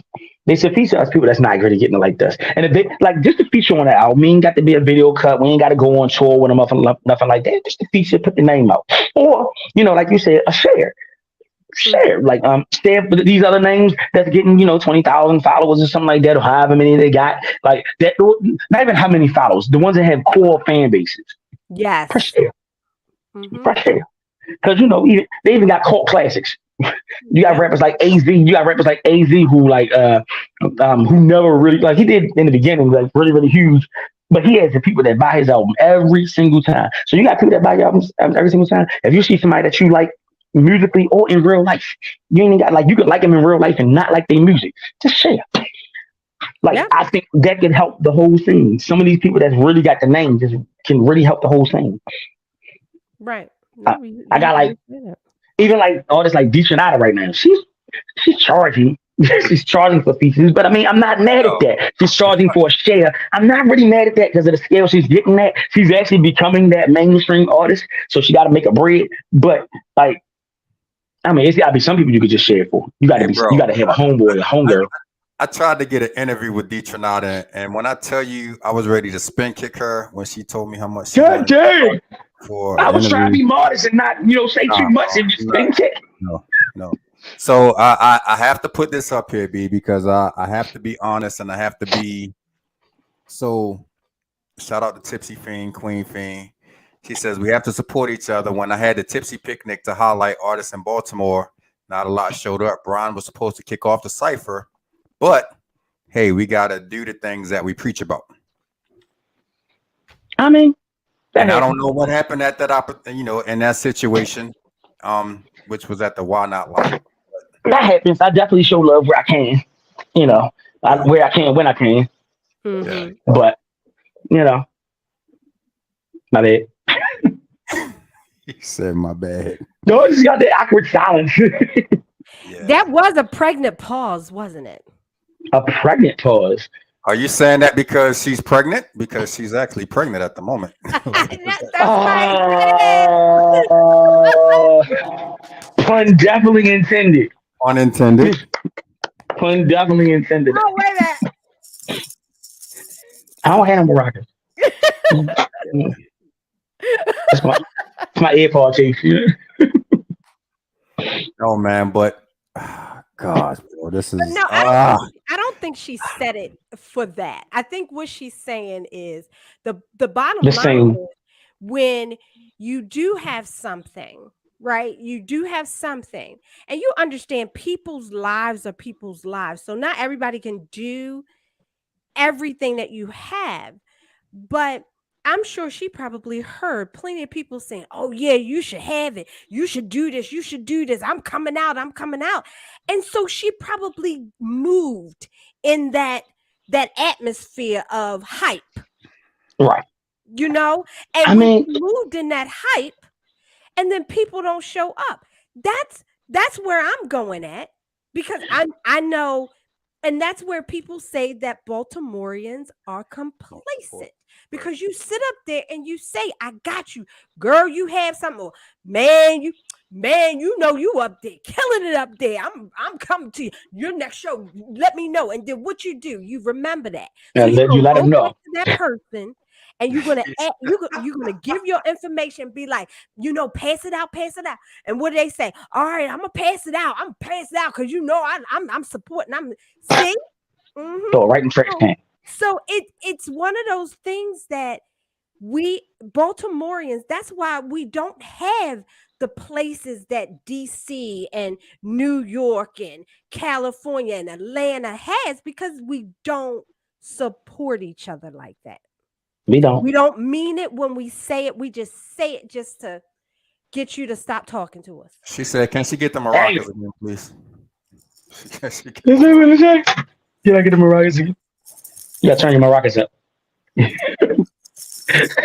There you go. And I'm gonna be honest with you, B. Like this becomes a little sticky for me because I feel like I'm the middleman in a lot of, not just tonight, but a lot of conversations that we have. And my question to you is just how can we, like, what is it going to take for us as a city, as a culture within this city, to really turn everything that we're talking about right now around to the point where if Queen has a picnic, I'm coming out to support. We coming out to support. If Mr. Antoine has a festival and I want to invite all of my artists that have rocked on acapellas and acoustics to come out, it's just, and again, I'm respecting all of your wishes, but it's not just about what's going on with you, but just as a whole, this is becoming like a recurring theme where the city just doesn't come out and support each other. And like I said, so Wombat 55, shout out to that knucklehead, used to get on me all the time because I didn't know about a lot of the artists that were in the city.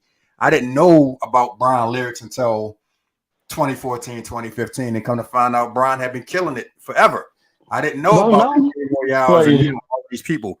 So like how when we have all of this dopeness in one city, and it kind of feels like we're in a trash bag and we're punching and we can't punch our way out of this trash bag. And we have artists like, I'll say Lil Scooter, rest in peace. And, we've also had some other artists that have come here that have kind of, taken that next level. How do we together take that next level so that we can change the narrative where it's like New York, Philly, and then it's like a big leap over Baltimore and going down to the South? But I think the only way, and as you said, I like to use Houston as a example, because when Houston came out, right, first we had I don't remember the order. First it was like Paul Wall. I don't know the order for sure. Yeah. But then it was like 1, 3, 3. Oh, what's his name? Mike Jones. And then Chameleonaire. Mike Jones. And then you had Chameleonaire. Then you had Slim Thug. Slim Thug, not Young Thug. Yeah, Slim Thug. And they just kept popping out and popping out and popping out. One at a time, one at a time. We need that. We need someone to do great and hold somebody's hand. Pull one person along. And when you pull that one person along to get where you at, the next person, pull a person along. And the next person, pull some. Eminem did it. He bought D12. He bought Royce 5'9". 50 Cent did it. He's bought hand over fist. He's bought everybody with him. They don't have to be all on the same label, but they all had to like have a spot, a position. You know? Yeah. It kills me sometimes, bro, because I see it and I hear about it on a regular. Every time, like literally every time we have a Baltimore artist, especially a hip hop artist on the show, this comes up, and like I don't know what it is that I can do to try to kind of be like the, you know. It's not a one man job. Yeah. What you're doing now is huge. Because what you're doing now is huge. Yeah, because what you're doing right now is huge, Antoine. You have a platform that doesn't just reach one person. It doesn't. And it reaches the masses. And people are not paying you to come on this show. So you absolutely not. And I want my money because I want my money all the time. I saw the T-shirt recently. What's the cash? If I give you a couple of boy, you silly. We as a city are lazy nowadays. We have to work harder at creating a musical and artsy atmosphere. We put out a flyer. Let's expect folks to show up. We all have to get better at working harder. Group. What is he? I'm sorry. I thought I charged enough and I failed. I was about to say, yo, what in the world is about? I thought he was about to walk into a live music video. I apologize. In front of the church and the congregation. He should at least put his finger up to walk out. Yeah, you got to throw a smoke signal or something. Yeah, there you go. You don't want to walk out the church. My bad. Support is a big part, but the artists have to be on the same accord as the producers, promoters, the audience, et cetera, et cetera, et cetera. Yeah, I definitely agree. And she's right. It's a whole thing. So, you know, we're not just talking audience, we're talking the whole gamut. Yeah. We got to come correct. Okay, so without beating a dead horse, because we could talk about that all night, let's get into Beat Boyz Muzik real quick. All right. That's only because my camera got ready to die, huh? Now you want to talk to me no more. Beat Boyz Muzik. What's going on with Beat Boyz, man? Oh, as a company, we're working, man. Like I haven't been as heavy on the beats as Jay Grizz, but Jay Grizz definitely been putting out music with the group called MCF, Raw Leaf. He been putting out he Raw Leaf, MCF. He been putting out music with a lot of people. Then he put out music with myself too on my project. So yeah, he's been working with a lot of artists. I've been kind of just chill back, trying to work on this new project and trying to get this promotion done for this project right here. I can't wait till this new project drop, bro, because you got me anticipating some stuff. And I'm sorry, I wasn't even supposed to say new project, but the questions you asked led me to the words. And that's like the third time you've mentioned it tonight now, so I'm like, come on, bro. Sorry. But no, look, you know what you can listen to? You can listen to the new 4 songs at the end of the album. Them bonus tracks on the re-release. Got you. All streaming networks. So what got you into producing? Beats cost too much. Dead serious. Okay. You understand? So, dead serious. I was I told you I was writing pretty much through high school, and I went to school for it. I went to school down in Florida, Full Sail University for like a year, and so audio engineering. But the reason I did it, like I was sitting there, you know, buying singles, you know, like individual songs on a CD, and had instrumentals and stuff like that, and that's what I would rock on for a while. But then I started like trying to, you know, deal with the keyboard myself, and I was like, hey, I can do this. That's when I went to school, learned how to do the production, passed the skills over to Jay Grizz, and there you have it, Beat Boyz Muzik. So this is what I'm getting out of this. Yo, Full Sail is really a real school? Full Sail is really. I learned about the school. Look, I learned about the school originally in the back of the Source magazine and Vibe magazines, and everybody thought it was a fake. So you knew about it then, right? But then my counselor in school, literally, I told him what I want to do. He said, "Hey, you ain't no point in wasting your time at a full college when you can go ahead and do what you want to do." Hey, yo, that's an account, and I've been doing it ever since. I've never met a counselor better. So Full Sail University is really a real school. Full Sail University is really a real school, and I actually went on campus though. I went, back in the day before all this digital stuff, and I actually went on campus. That place is so cool. Look, it was like living on the Jetsons. All the studios looking like Dr. Dre. I didn't sing the multi-platinum plaque for Shaq's album. Yeah, for Shaquille O'Neal, multi-platinum album. That's right. Shaq went platinum. Y'all stop hating on Shaq. Y'all hating on Shaq. I saw that thing with my bare eyes, and I was like, "What is this?" I think it was the one that came with the video game, Shaq Fu. Yeah. But yeah, that's what it was. Like, and speaking of which, now that you took it there, if you have a chance, go to the Baltimore Museum of Art and check out the 50th anniversary hip hop celebration that they have there at the Baltimore Museum of Art. It's really dope. I'll be there. It's really dope. And I'll record footage so you can know I came in real life. It's there through July. But see that it's limited time. Yeah, so that kind of takes me back to my original point. We have an amazing art museum right here in our city that's talking about the history of hip hop, but there's no Baltimore representation. So I don't even think I knew about this. I don't even think I knew, so that's a problem. Yeah. So I need you to post about that too. I need you to post it and let everybody know, and I will do it. I'm actually going to go down there in the next couple of weeks and hope that they allow me to go in and do some footage. They're not. Because I really want to. Dang. But that's a summer sport. But we have a museum right here in Baltimore that's celebrating the 50 years of hip hop history, and there's no Baltimore representation in any of the displays. And I just think that's ludicrous. That's crazy. That's crazy because you can go to the Track Museum and see all type of Atlanteans. And I know our name is big. I don't want to say it's valuable. That's the wrong word, but I know our name isn't as big. But still, we got a name. We got artists that really did major things. It's doing major things. So we should actually have some names in there. Shout out to Rube is stupid. What he say? He just said he was laughing at the fact that I didn't know that Full Sail was real, bro. I really Look, it was in the back of the store. That was a little sketchy too until the counselor told me about it. I showed it to my parents and they was like, "I don't know about this." Yo, so the fact that you found out about Full Sail through Benzino, yo, something's just not.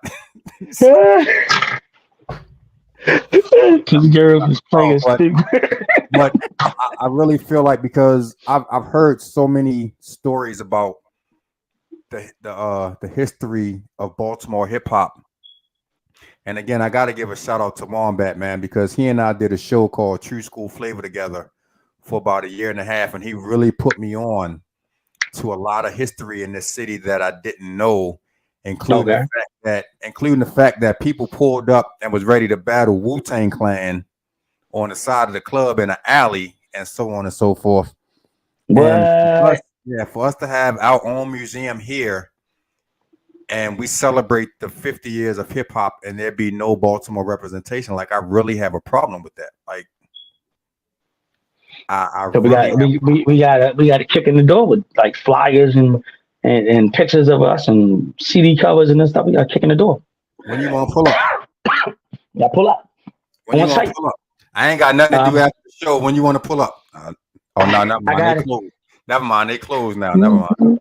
I mean, if we break in the door and just start putting stuff up, putting up displays, might be all right. I'm not going to jail. That's a federal jail. Might not be that bad, man. People been to jail. They've been through worse. I'm not going to jail, bro. I'm too cute for jail. I'm gonna come out being a gangster rapper. Like, look, I don't want to be nobody's boyfriend.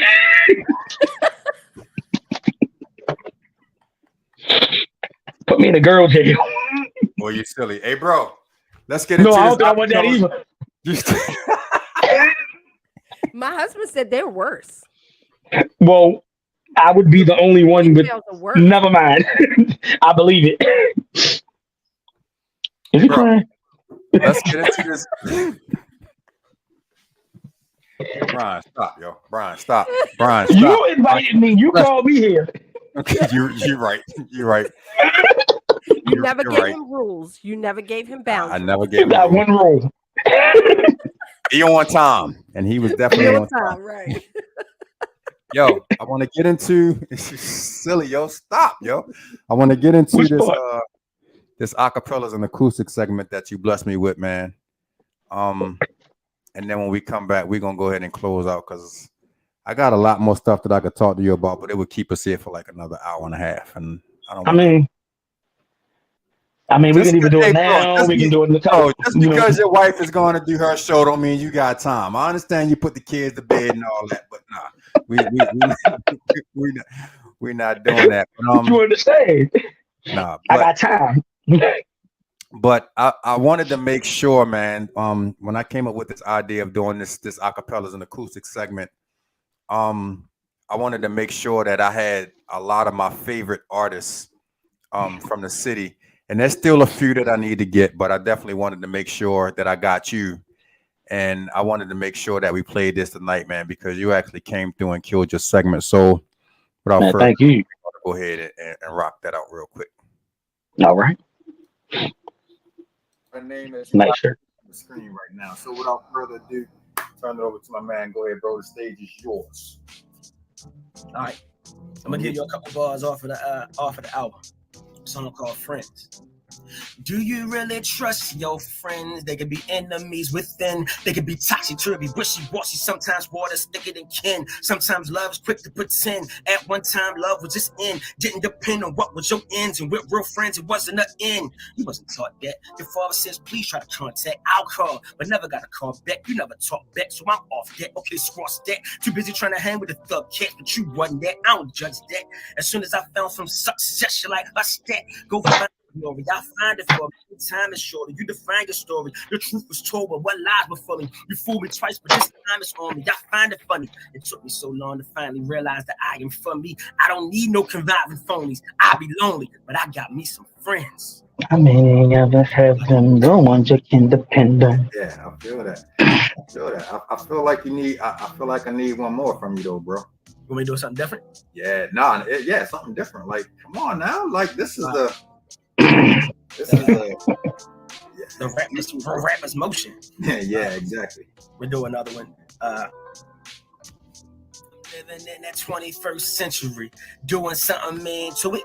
Do it better than anybody has ever seen. Do it straight from the haters. Got a nice ring to it.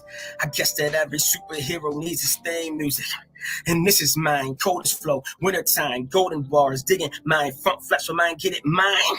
It's winning time, race the clock, but I'm slipping. I should have been on the top of the game, cloud surfing, I'm living fly. I don't sympathize, these rappers tell vivid lies, so they can't tell the enterprise, hiding all of the enterprise. They don't sympathize, all the lingo they memorize. Talk all the thug, y'all fall for it, still think that I'm tripping. Sigh. That's it. Yeah, that's what I'm talking about right there. That's what I'm talking about right there. He says, "Sigh." I have a little fun with it today. Bro, I do. Before we hey, bro. I felt like you had so much more that you wanted to put out there. Huh? I feel like you held back on me on that segment, bro. I really feel like you held back on me on that segment. I'm gonna leave it at that. I'm gonna just say that was when I was in that weird place when I didn't remember. Yeah. I had to memorize all my lines and stuff. It'd be hard memorizing these rhymes, man. And I ain't no freestyler.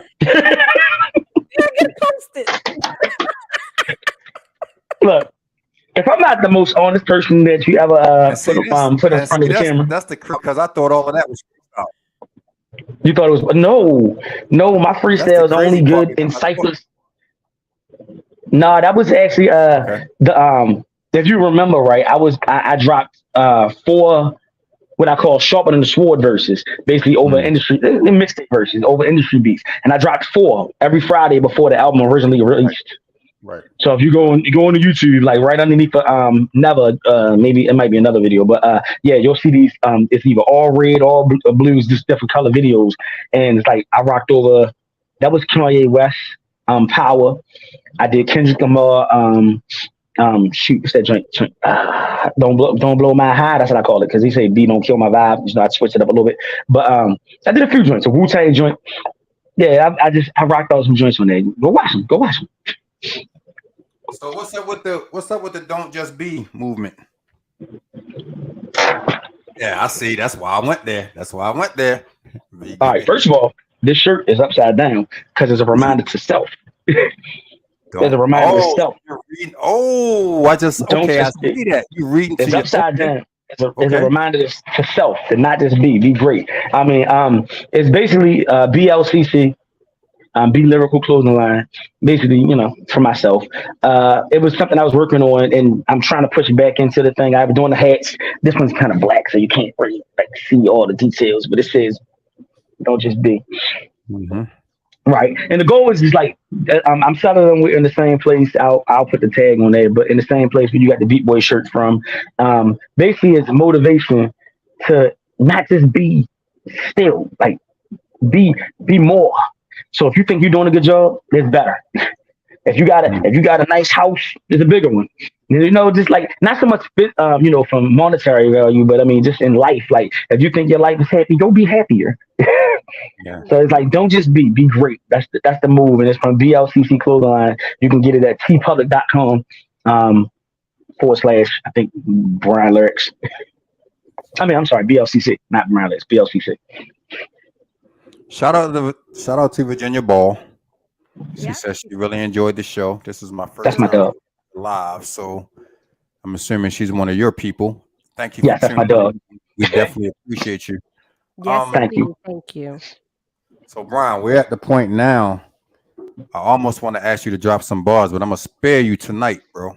But spare me tonight. Spare me tonight. Spare you tonight. No, but I got to prepare myself for this show. But we did come here to talk about the re-release of the project, man, and everything. So talk a little bit about that. Let everybody know how they can find the re-release. Okay. First of all, it's on every streaming network. Every streaming network. Every single earlier. You see it on CNN. What he said, what Jay-Z say, 6 minutes, you're gonna see it again. You can get it on all streaming networks. Just search Bryan Lyrics, and you'll see a whole catalog. Dear Whoever, Sincerely Yours, re-releases the one I'm promoting. I mean, you can listen to the old one; it still comes, but like it's 4 additional songs on the re-release, and like I want you to listen to it. You can listen to it on YouTube too. I mean, I'll put the links, you know, but whatever your streaming network is, Bryan Lyrics. So let me ask you this before you go, bro. We can't have another hiatus. We can't have another. You get in your funk, you go through, you know, whatever. So I just and I'm dead serious, bro. Like I just want to make sure that you're in a space right now where you will continue to hit us off with some stuff, bro. Because like what was the 9 to 5 joint that you did? 9 to 5. Yeah, the joint where you didn't like your job. What was the name of that? 9 to 5. Yeah, that was a long time ago. Yeah, exactly. We need, because bro, you come up with so many different and amazing concepts for your music. It's not just okay, here's the beat and this is what I want. Like you really come up with concepts for your music, bro, and we need that. We need to keep. Thank you. But hold up, I just need to know. Was that one of your first experiences? 9 to 5. That was one of my first. Just the 9 to 5. Oh, that was okay. That wasn't the first project. That was a contest. That was a contest, and some rapper, like some producer, put a beat out, and they say, "Hey, I'm doing a beat in the music video." And Definitely 9 to 5 was definitely, dang man, thank you. See what I said? When I said right there, I said it ain't just about wealth. Sometimes it's about just people paying attention to what you do. That right there, that was payment. I can't even think of my own track. That's payment right there. Thank you. But I try to give conversations from my real life because like we are real people, and the people I'm selling to right now, well, no matter how many copies I sell to, the people I'm selling to is real people. You know, and like we listen to all these rappers talk about having Bugattis, and like my car broke down not too long ago. You know, like and I had to scramble to figure out how I'm gonna get another one. We got these rappers talking about wearing all these expensive name brands, and I'll be wearing like $10-$20 shirts and stuff, and be fly as them because we fly. But so it's like it feel like there's no reality in rap. Everybody's a gangster. Everybody killing somebody, and it's like it's got to be some reality. It's got to be a scale. It's got to be a little bit of both sides. It can be your gangsters and your Bugatti drivers, and it can be your regular people. I just so happen to be a regular person, so I rap about regular people stuff. Yeah, I want people to I want people to listen to my music and say, yeah, that's how I felt. Just the 9 to 5. Like I've been feeling that. I want to quit my job now, but not bro, for the sake of hey, bro, not for the sake of quitting. Hey, bro, if you would have called me, because I listened to that song like 6 times. If you would have called me and said, "Yo, walk off your job," I'd have walked with you. Yo, we'd have just been like, you better talk to Jesus. Don't talk to me. I might be mad that day. Go talk to Jesus. He'll tell you if you need to quit that job. Don't be messing up your money for me. Valentina said he won the contest for the theme music on WFBR. Must be. I did. Yeah, you did. I did. That was dope. I had Rap God one year from Shin Y'all Right. Beat Boys took a couple trophies. Man, we've been working. Yeah, now we need some new ones. Y'all been Beat Boys y'all been holding your own quietly in the background too, because it ain't been a lot of noise. Look, really a lot of noise, man. So man, we just do what we do, post what we post, and pray we get a good response. So if ever as a collaborative, y'all want to come up and holler at me, man, just let me know and we can. What you gonna do? You gonna rap? You gonna sing? I do remember. You gonna sing? Ain't you in the choir? He is. He's on the choir. Ain't you in the choir? You gonna sing? He be leading. Did I tattle? How did this conversation go there? You said a collaboration. I thought you meant a feature. I thought you were a feature. No. You did. I heard that. Tell me what you want. No, we're not. And then I'll have my maracas in the back. Yeah, we're not doing that. I do my work strictly for the Lord. Thank you. Yes, appreciate it. For the Lord. Look, I got this song. Song. Most likely gonna be the next single with Blizzard. It's called Jesus. Like if you need a remix, it's called Jesus. Is that not about Jesus? Let me ask you a question, and I'm asking you this in all seriousness. Would you like a third MC to be on that song with you? Because I got a guy that will come up and. I think it might be too late to make the remix. But who's your guy? Because I plan. I'm still working. I'll send you the link of his acapellas and acoustics, and you can let me know if you want to do a collaborative effort. Yeah, you might have to find him on the next project. But all right. Definitely. Okay. All right, bro. We gonna get out of here, man, because I literally could talk to you for another hour and a half, and like it's nothing. But I appreciate you, bro. Appreciate y'all. Not only from like just like we've just had a real relationship ever since day one. I don't know how, when, why, where, who, but ever since I met Bryan Lyrics, it's always been 100, and I just appreciate you for that, bro. Like, I appreciate you for the exact same reason. I don't think there's ever been a dry moment with us. It's always just real. I love it. I was holding your kids at Lady Blues, at Lady Blues defense, like, yo, who's all these kids over here? Oh, that's Bryan kid. And then they kept spreading some more. I think I had 2 more today. He done had like 6 kids since then. That was just 3 years ago. Oh, man, whoa. But not 6 since then. Whoa. I had a 5 in the car limit. That's it. Yo said he got 5 in the possible, 5 in the possible. No, 5 in the car limit. Our number is 7. I mean like 7. He's born. I mean, we got married in the 7th month in the 17th year and all that good stuff. We named the child 7, and it's 7 people in our household. There's no more room. Now, if you moved into Alenia's house, you would have room for at least 6 more. So I can move in the 50 Cent house. There's no more room. There's just no more room, period, right? No more room. No more room in the end. Not a little bit of room. No more. I understand, bro. Trust me. Hey, man. Everybody needs 3 rooms apiece. I'm sorry. Let everybody. Nah, you. Let everybody work. I know that all of the music is available on all streaming platforms, but let everyone know they can follow Bryan Lyrics. Facebook, Bryan Lyrics, no Bryan Lyrics, like the word of a song. Well, he got it on the side of the screen, you can read it. But also Instagram, Bryan Lyrics, no space, no slashes. TikTok, Bryan Lyrics, no space, no slashes. Instagram and TikTok is usually where I post most of the music stuff. If you want to know me personally, that's Facebook. And I hope you know somebody I know, because I don't take all y'all requests. Bro, I'm the same way, bro. I take everybody on TikTok and Instagram, y'all. Y'all come on TikTok and Instagram. That's cool. Come on down. I'm the same way, bro. Yeah. When they pop up on Facebook, the first thing I do is look at the mutual friends. If you ain't got at least 10 mutual friends, and then I got to look through your pictures and some of your posts and see if it has anything to do with anything I do. Right. I'm tired of Akbar from Africa trying to be my friend. What are you telling? Yeah. And at the same time, still trying to figure this whole algorithm thing out and such and such and such and such.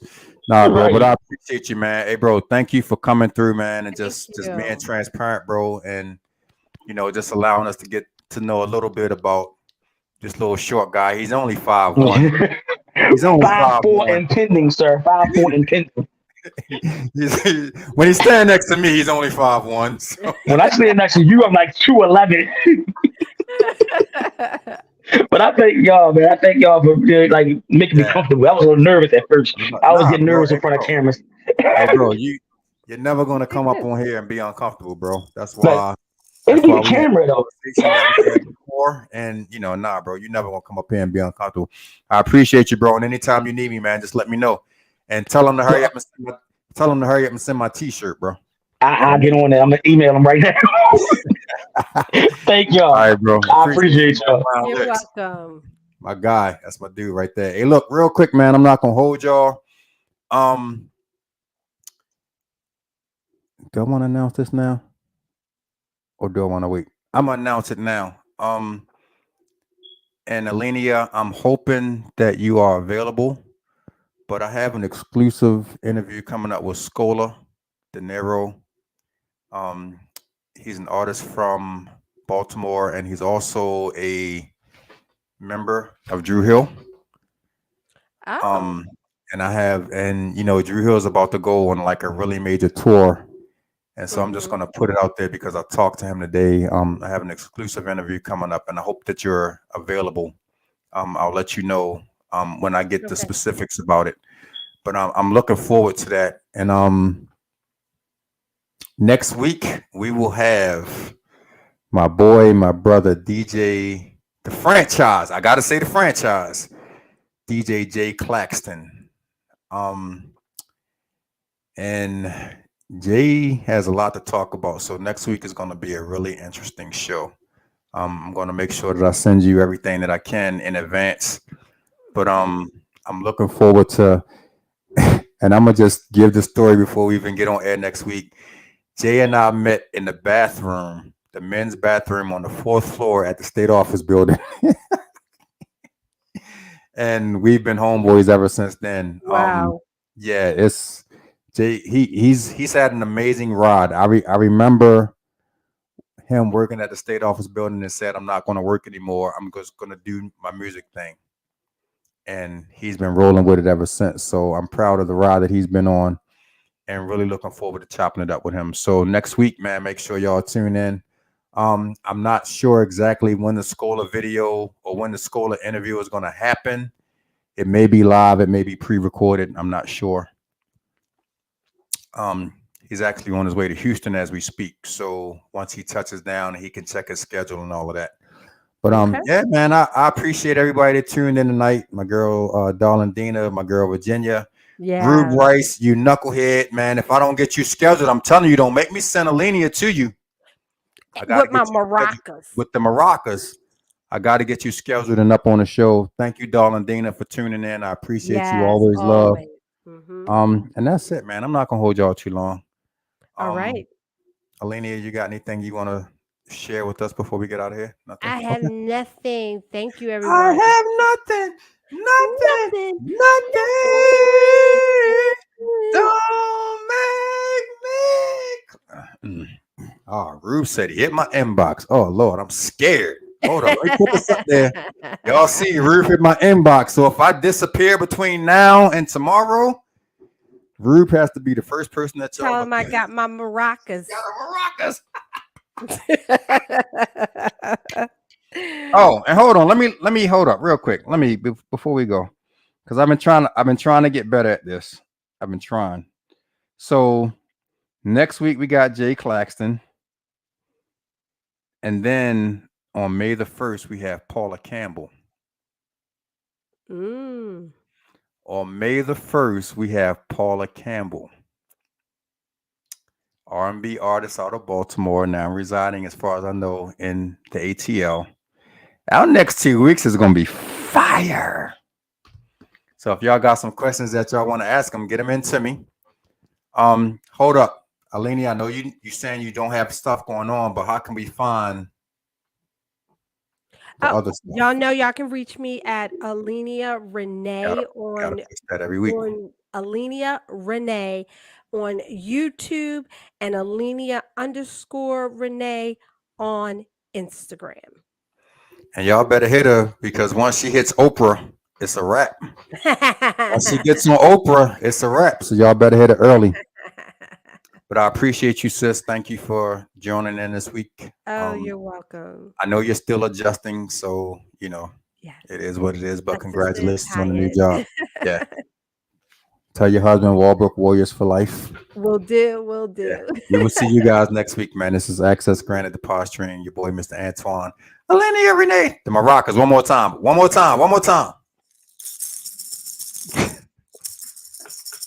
I got it.